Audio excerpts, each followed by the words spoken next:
Welcome back to Sparking Radiance. I'm Jenny Perez. You know those people who just radiate positivity no matter what? Well, that's exactly who today's guest is. And through his hard work, strong mindset, and humble heart, he's built a life of success that inspires everyone around him. I'm so excited to share this episode with you. I took so much from it, and I hope that you do too. The funny thing is that we continued the conversation off record, and I wish I would have recorded it because it continued to give me more. So I hope you enjoy this episode and be ready to take some notes.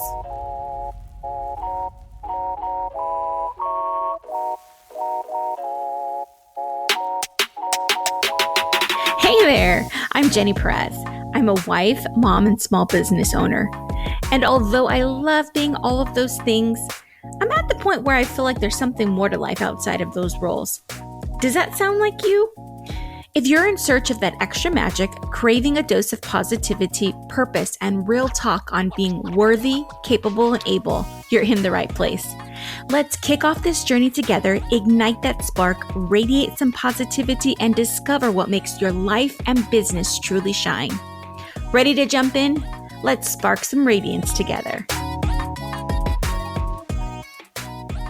Justin, thank you for joining me. It is a pleasure to be able to take this time with you and speak with you. And I will say that you are probably a person that I know that kind of just has like that light, that energy. You radiate not only positivity, but just like a certain outlook. Like, tell me about how you got to that place. Have you always been that way? Hey, Jen.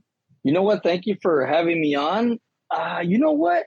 I don't know if I was always like that, but I've been asked that question so many times. And what I can say is I was definitely fortunate to have good parents. It was always a positive outlook, there was, chaos going on like with any other family, but somehow I had a dad that was very positive and a mom that was very strict. So there was like some structure and some positivity in there. And somehow I just said, this is how I want to be even since I was a little kid. And that's kind of how I ran with it. So to answer your question, I probably have always been like that, but I didn't really realize it until like a few years ago. That's what I meant to say. And was it because people were just pointing that out, or was it just life experience? Or No. But people started pointing it out, and I was like, what are you talking about? They're like, yeah, you're always in a good mood. Like, it's because your life is good. And I was like, no, but what do you mean? Yeah, you're always like laughing, you're positive. Like, well, I guess I'd be positive too. And if I had your life, and I'm like, no, listen, being positive is a choice. Being happy is a choice. Being rich is a choice. What do you want to be and how do you want to feel is what you got to ask yourself. What's the story that's playing in your head? Are you saying when you wake up that you're having a bad day? That's why you're having a bad day. If you're saying that you're good looking, guess what? People will see you like you're good looking. That's my outtake. Yeah. I can see that for sure. Like, you're right. Like, kind of what we program ourselves to believe. What are some things, like when you first wake up in the morning, what are like some things that you do to keep you in that mind space or in that state of positivity? Gosh, you know what? It's kind of some weird stuff. I mean, how much do you want to know? You want to know like just the basic stuff, or whatever you feel led to share? Whatever you feel led to share. Yeah. So normally I don't share this stuff unless it's to like a coaching student, because I started doing coaching a couple of years ago. And one of the things that I do is I wake up in the morning and I already have water next to my bedside. So I chuggle down a bunch of water. And after that, I pray. I want to make sure that there's some gratitude in my life. I walk over to the restroom and I brush my teeth. I wash my face, and I do what everyone else does. Right, I use the actual restroom, and then I typically put on some quick gym shorts and I walk out the door and I go walking. I walk for about 2 miles. And then once I'm done with my walk, I go straight to the gym. I have a workout. I go in the sauna, and I'm normally listening to a book. So by this point, I've already fed myself something to my mind. I've fed something to my body. doing gratitude. So there's a few different things there, right? I'm fasting most mornings. I'm not drinking coffee. I'm just drinking water. Once I come back from the gym, like everyone else, I become, normal. I get dressed. I have some breakfast. So now I don't eat just anything. I make sure that I have at least 30 grams of protein. So now nutrition, right? How do I want to feel? I want to make sure that I get some blueberries, some nuts, some strawberries right after I take my protein. So that could be something as simple as some eggs and some bacon. But that's typically how I start most mornings. I really don't check in with myself till like 4 hours after I'm actually up. And the days I don't follow that routine, Jen, I swear to God, I am losing it. I am falling apart. Yeah. I'm thinking of something negative. I'm like literally falling apart. So I've learned over time that's what I have to do for me to just be positive. Yeah. And I've heard that too, when because there's two ways. When you first wake up, you come in with that gratitude, or you also come in, I've heard people say, move your body. And the reason why is because you're creating that energy to create the precedent for the rest of the day. And then moving into, what am I feeding my mind? You feed your mind first before you even feed your body. You know what? You brought up a good point, something I almost forgot. So, and I'll make this quick. I was positive as far as I can remember, but then I reached a point where I was very negative for many years. I had an anger management issue. This is something I overlooked, and it probably lasted a solid 10 years. I was always upset. And one of the things that happened is life became what it was, right? I had a mortgage, I had to pay groceries. And that was like, I couldn't handle it. It was just a lot on my plate. And one of the things I did is I immediately went to go see a psychologist because I wanted to understand a little bit about what was going on. So obviously traditional behavior is like, well, why are you going to go to a psychologist? I'm a big believer in personal development. So I went to a psychologist, and then I actually discovered Tony Robbins. So I always wanted to go see him, but he was only in the LA area, which was the closest to me, about once every 2 years at the time. So this is about 10 years ago. I went to a seminar with Tony Robbins, and it literally changed my life because it reminded me what I was really like and who I really wanted to be. So I went from being angry daily. So I was positive when I was growing up. Then I had the anger management issue somewhere in my 20s. And then right after Tony Robbins, which was 10 years ago, bam, my life changed because I learned all these basic principles on what it took to be happy, right? Motion creates emotion. If I get up in the morning and I'm like dragging my feet, I'm not going to feel very good, right? But if I'm up, if I'm straight, if I have my shoulders back and I'm feeling confident, guess what? That little bit of motion is going to create that positive emotion that I'm going to need for the day. Because I already know that things are going to go wrong every single day. Thing is, I choose not to see them as wrong. So whenever there's a problem, I try to laugh. It goes back to the choice. Like, how do I want to feel? I want to feel good. I want to feel good every day. I want to feel like I'm on vacation every day. Yes. Yes. And I like that. I don't think I've ever heard that, or if I have, I haven't paid notice to it. But what did you say? Motion creates the emotion? Yeah, motion. Tony Robbins, I learned that at the seminar, was motion creates emotion. Emotion, and it creates that intensity for the day, or that positivity for the day. Yes. Or it can create that I'm going to get through this because I got through the work. Yes. And I can get through whatever comes in front of me through the day. So motion creates emotion. Okay. I like that. I like that a lot, actually. And you're right. And you're right. Like so much of what comes at us is all a choice. Yes. We live in a society, we live in a culture, we live in a world where we're making choices every second of the day. And in those choices, we are then also being influenced with the choices that we make. So with the choice that you make, that's my other thing, is like digitally, because everything is so out there, with so much of our world revolving around social media, the news, like how do you stay in that choice, or how do you stay grounded in that positivity? Because so much around us is not that. Yeah, it's so crazy, Jen. I mean, obviously, it wasn't always like that in the beginning. I had a lot of roles. I know I haven't mentioned this, but I'm in business. I'm in the real estate business, and one of our main sources of income is rentals. We have rental properties where we have renters paying the rent every single month, and that basically is our income. So that's our main source of income. We also do some flipping, and I'm a realtor, and we do the coaching, but our main bread and butter is the rentals.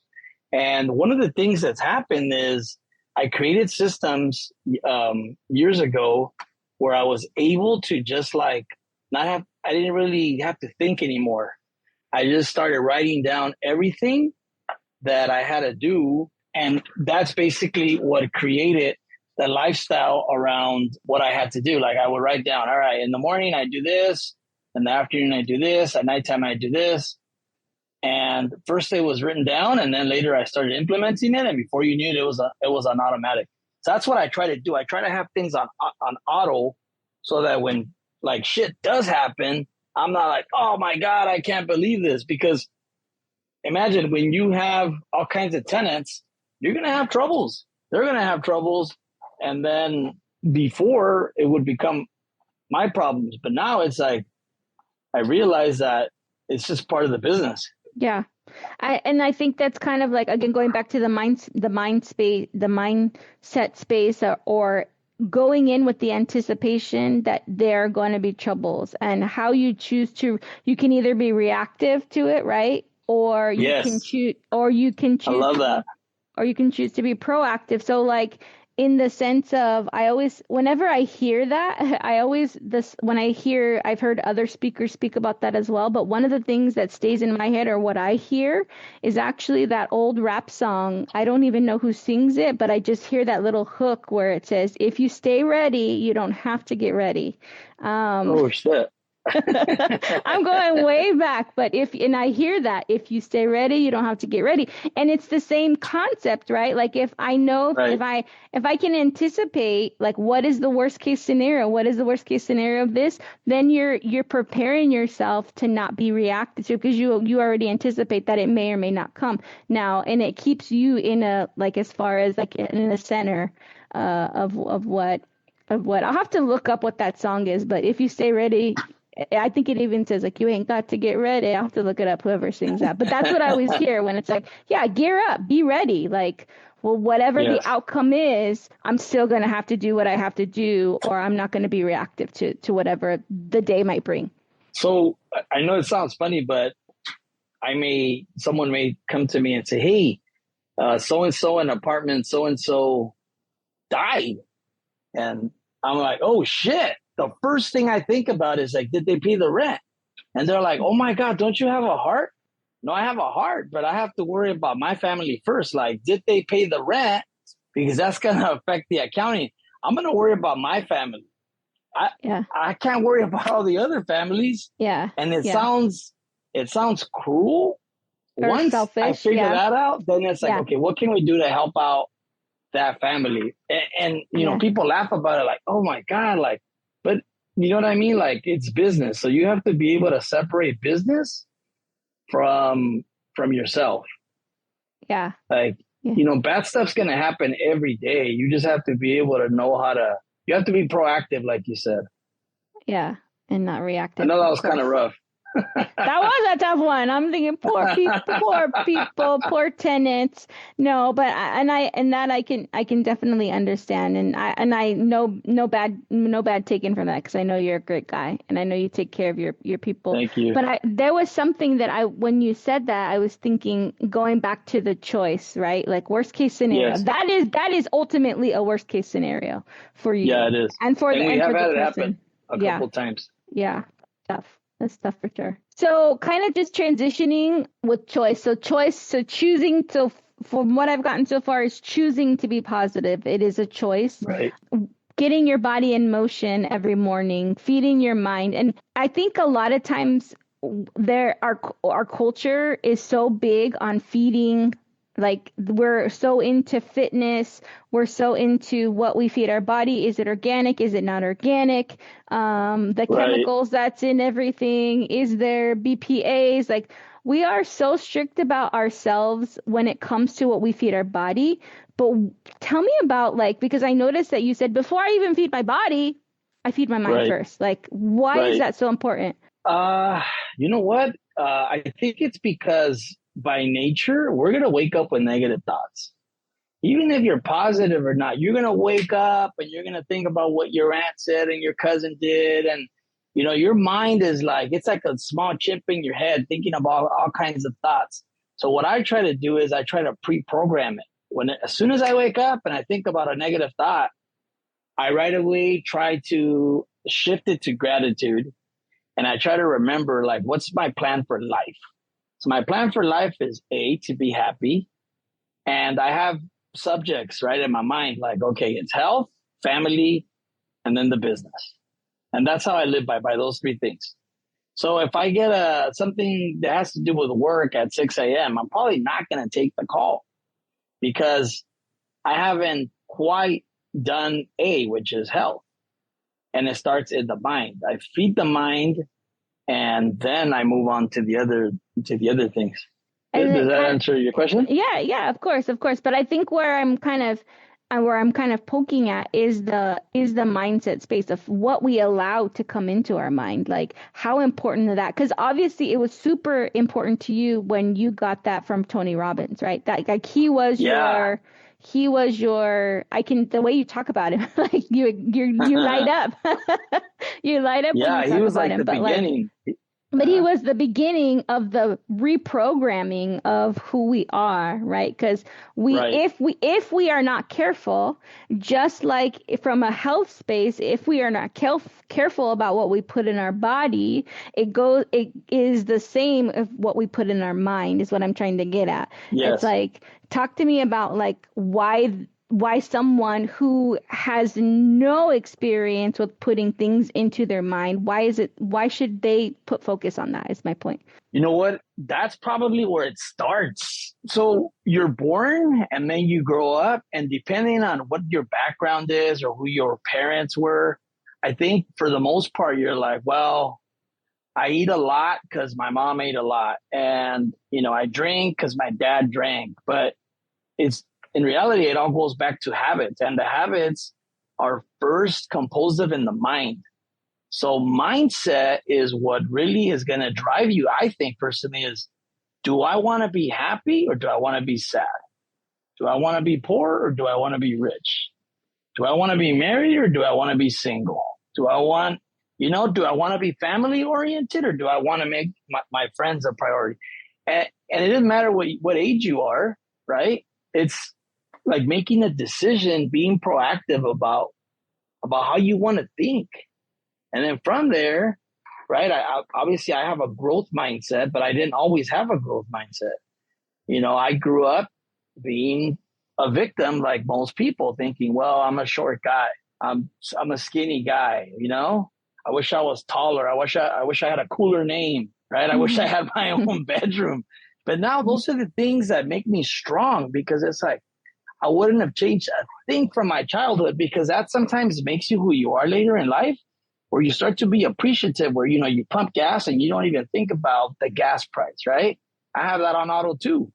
I pump on the gas card and I'm like, God, I remember like struggling to get to the gas station, looking at the gas price, making me stress, right? It was a learned behavior. So mindset, you know, you start with the book, basic book, and you read something positive. Turn off the news. Don't read the newspapers. That you are going to think, your mindset's going to be reflected upon who you're talking to, what you're telling yourself in your head. If you tell yourself you're skinny, you're probably going to feel skinny. If you tell yourself you're good looking, you're probably going to feel like you're good looking. I got to work. Well, yeah, definitely. That's a fun one to work on. I'm going to tell myself I'm good looking. Yeah.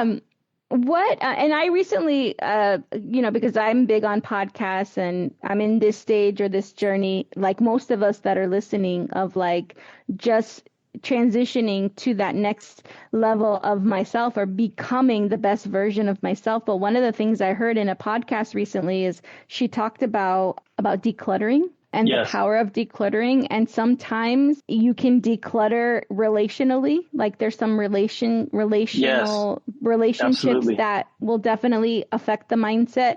But also she talked about, and I never thought of this before, but she also talked about digitally decluttering.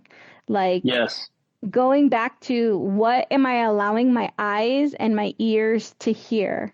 So, and that is so powerful because there's going to be seasons where you're going to need certain things in your life. And there's going to be seasons where some things are actually going to do the opposite. And it could be actually positive things as well. So like, for example, she gave the example of like health. She's like, what I was finding is my Instagram or my, algorithm was all about health because at that time I wanted to get healthy, but my mindset wasn't ready to get healthy. And it was actually doing the reverse. So she's like, I had to digitally declutter. She's like, because I wasn't ready to hear that message. But she's like, now I'm in a different space, like, because once I got that under control, then I can let that back in. And it's just so powerful. Mindset is so powerful. It's like, our society and we all spend so much time on, is this organic or not, or what we feed ourselves, or what vitamins should I be taking, and things like that. But where it really all stems from is that really is not going to matter if we're not, working on the thing up top, the thing that controls it all, basically, which is our mind. What would you say is a limiting belief that you had to let go of in order for yourself to grow? Wow. Well, I have a big one and I'm still struggling with it. I'm a lot better now, but oh my God. I mean, even early this year, I still had it. One of the things that I remember growing up with, I was a little kid and they always told me like, stay humble, be humble, don't show off, right? And in our culture, as you know, it's very common, growing up. It was like, okay, well, you don't want to show off.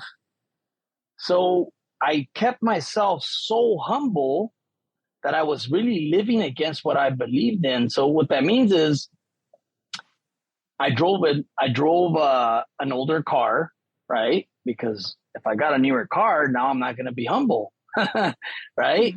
I would buy used clothes. I mean, it got to that level where I felt like I had to fit in with the most humblest person so that I could feel like I wasn't showing off. But one of the things that happens is as you start to you're in business, you start to meet other people, you obviously want to do better. And I had one guy about, 6-8 months ago, real wealthy guy. And he looked at me and he said, it's a shame that a rich person acts like a poor person. And I thought, and he looked at my car and he looked at me and I thought, I like driving my car. Like, what's wrong with my car? That's a Toyota, right? It's a Prius, I save gas. And he says, well, that's the problem. He goes, why do you have to save gas? Does it still matter? And I said, fuck, I guess not. But you stay stuck in the past. So then I was like, you know what? I've been coaching for a couple years now. I've seen these students that I've coached go from ordinary to now living a nice, comfortable life, right?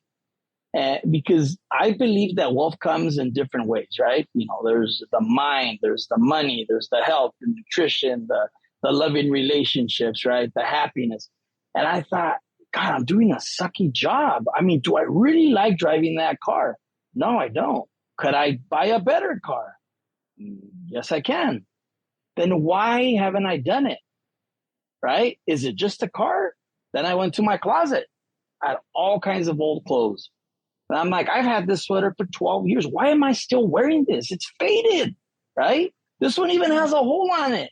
Why do I still have this in my closet? I went to my underwear drawer, same thing. Underwear were 7, 8 years old. I'm like, why do I still have these?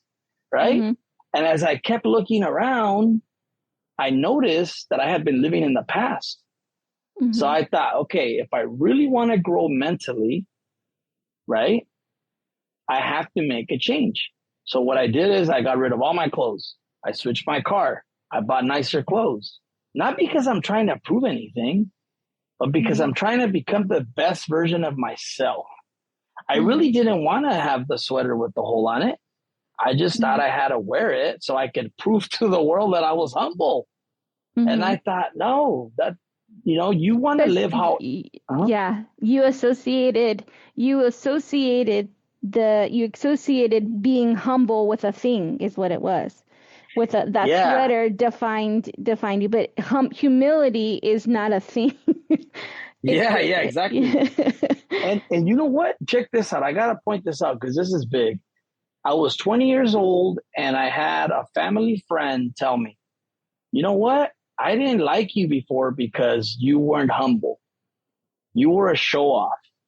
But now I like you because you're humble. And that was like a spell that he put on me. I'm not going to mention any names, but he put a spell on me and I was weak enough to fall into that trap. So what I've learned is when a young person is excited, you should let them be excited. Let them show off all they want, because at the end of the game, if you're going to be in business, if you're going to be in sales, guess what? You need to put yourself out there. And the naysayers, those negative people, they're always going to be negative. You got to find your purpose. And I think I found my purpose, that's how I started to do the coach. You know, I'm a real estate guy, but I'm transitioning more into the coaching because I really want to be able to help others to be able to take their life from being ordinary and say, hey, you can have an extraordinary life regardless of where you are right now. It doesn't matter if you're 70, you're 30, you're 18. It's like, how do we get you to where you want to go? Like a roadmap. Yeah. And I think that there's so much power to that in the sense of like customizing with what extraordinary means to you, because when you tap into that mind space place and you realize like extraordinary means one thing to me and it could mean something completely different to you, and it's just tapping into that energy of becoming, again, back to like becoming the best version of yourself possible. And to me, that's where I see like where the true growth happens, you know? I love that. I love that story though. I love that story because I'm already picturing in your closet, like the sweater with the holes in it, you know, and I got think, no idea. And I think that's an example of an extreme that you went through, but there's also on the other end too of like, hey, now when you're in business and I'm starting to make a little money, or especially like in the real estate arena, it's like I have to look a certain way, I have to dress a certain way, I have to get myself in debt to look like, act like, you know, be who people want me to be. But at the end of the day, if you're an outright good person, none of that stuff matters. You know, you could be wearing a holy t-shirt and still be successful. I mean, I think there's this perception of like you can look too poor or too out there rich, you have to look a certain way. My point is, at the end of the day, it's like people pretty much just want to get to know you and who you are, what you are inside. And if you continue to work on that, it doesn't matter. But yeah, I love that story. Yeah. I love that story. Thank you. Story. I pictured that sweater, was it like a wool sweater? In my mind, it's a gray wool sweater. It was actually a black sweater with like a button here on the top, and it had a hole like underneath the armpit. So if I was like at a Starbucks or like a McDonald's or whatever, I couldn't like really raise my arm because it was like, whoa, right? So it was comical. But yeah, this is a true story. Yeah. Yeah, no, I love it. I definitely have that sweater in my mind. Yeah, thank you for sharing that. But like, honestly, like somebody listening right now, because like some of our listeners that are listening, like they are in a space of like, maybe they're just kind of peaking like podcasts or peaking like maybe starting to read, maybe, hey, is there something more, right? Because that's part of what has led me down this journey, realizing that there is something more, right? But like somebody that's starting out, what advice would you give them if they're feeling stuck right now?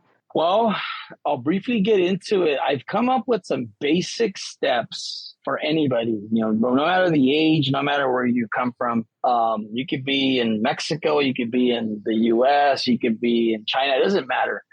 I've come up with, from reading a lot of books, I've come up with 5 things I think can really help out anybody. A, mindset. It starts with the mindset. And then number 2 is goals. Make a list of goals. And for each person, it'll be different. So it doesn't matter as long as it matters to you.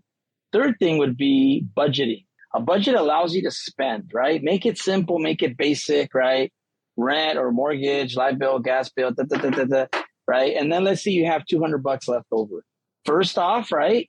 Find a way if you can cut anything out, and then whatever's left, do something that matters to you. You don't need that much money to make a difference in your life.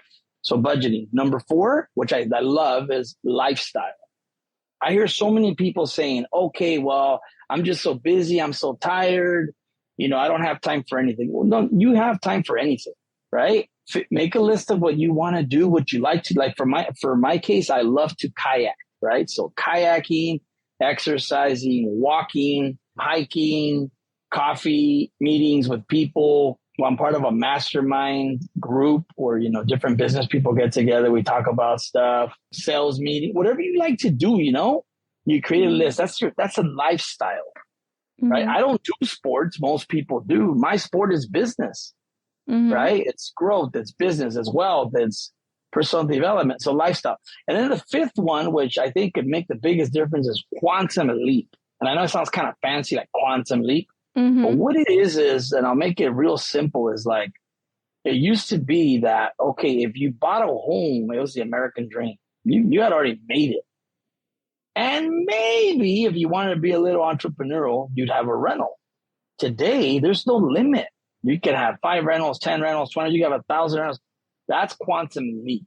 You no longer need, in the past, people needed a lifetime to acquire a property or 2. Today, with the right mindset, you could do anything you want. And this applies to anything.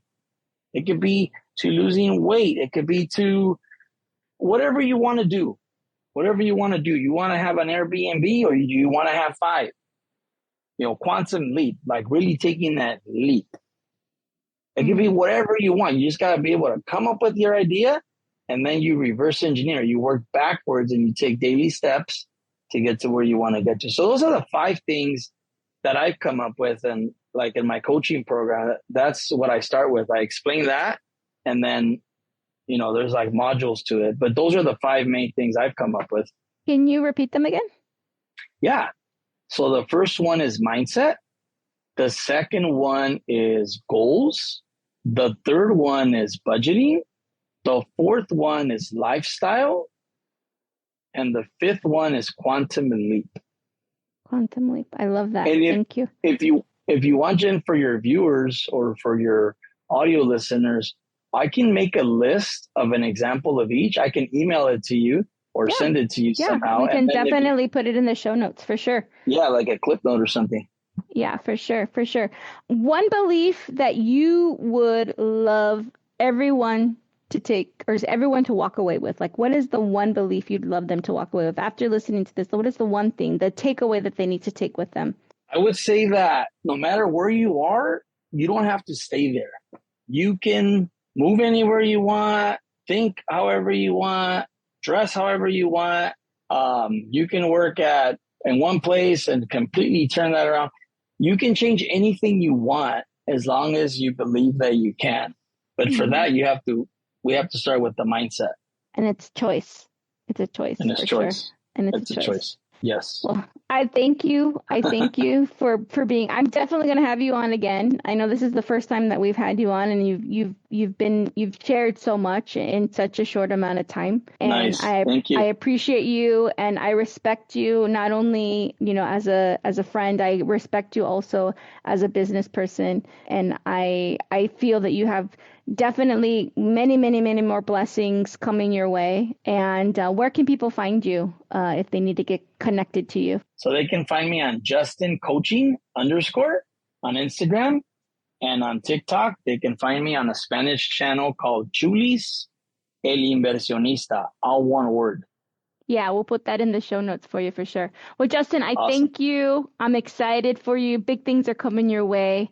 Thank you. And until next time. All right. Thanks, Jen. Thanks for having me on. Thank you. You hear that clap? That's me cheering you on for completing another episode. I don't know about you, but man, that was quick. If you like what you heard, hit the subscribe button or share the episode with someone you think that might need a little spark. And help us grow by leaving a review. Remember, keep sparking that radiance from within. Until next time, shine on!